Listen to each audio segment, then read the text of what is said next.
नमस्कार जय Jagannath welcome back to my mini blog. आज मो ब्लॉग टी स्टार्ट करुच्ची रोसई घर टू देख पारुथिबे मु एबे रोसई करबा पई पणस को काटी नौची।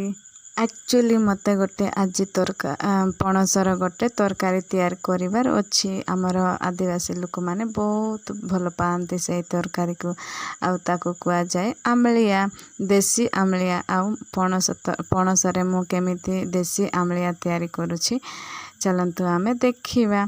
तो देखि पारुथिबे संग माने मु शीघ्र शीघ्र केमिति काटी नौची। आमलिया तैयार करिबा को कोन कोन सब निया जाए से जिंस आपण माने को देखौछि। लंका अदा रसुण तापर चाउल ए सब को पेस्ट करिकी आमे सेतिरे गळाई देले सेटा आइ गला आमलिया।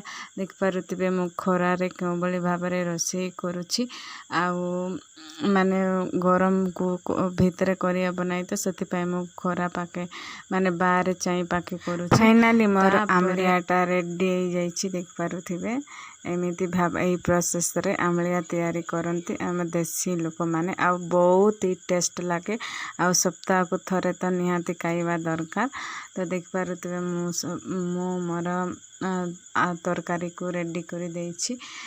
मु एबे जीवी गोबर पाई काईकिना घर टिके लिपा पोचा करिबा। फाइनली मो गाई घटरे आसिकी पहुंची जाइछि। देख पारुथिबे ए बळी भाबरे रहिछि जागाटा।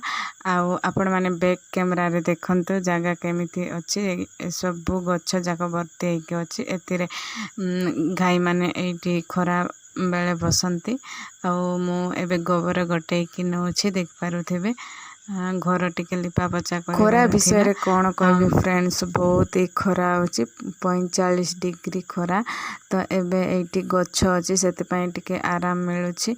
आउ बहुत गरम गरम पवन भी आसुछि तथापि काम करबा को पड़िबो। तो देख पारुथिबे आमे शीघ्र शीघ्र आमे गोबर गटे नउछे तापरे आमे गटे सारला परे आमे घर को। एक्चुअली बहुत लोक को माने गोबर गटेबार अभ्यास नथिबो से मान को देखिले ही घृणा लागुथिबो। किंतु गाँ रे जो गोबर थिबो सेटा सेते भी गंधिया नुह सेटा टिके भल गोबर। देख पारुथिबे एटा होछि शाଳ मझी आर किलो होछि 30 टंका। एटा भी गोटांती लोक माने। देख पारुथिबे एटा सब। तो मु एबे खरा पाई टिके गच्छ पाकरे आसी गली आ टिके नजारा को देखुथिली। देख पारुथिबे खरा केबळे भाबरे। फाइनली मोर गोटा गोटी सरी जाइछि। मु एबे चालुछि घर को। बोई सारिला परे मु जीबी एबे घर को। आउ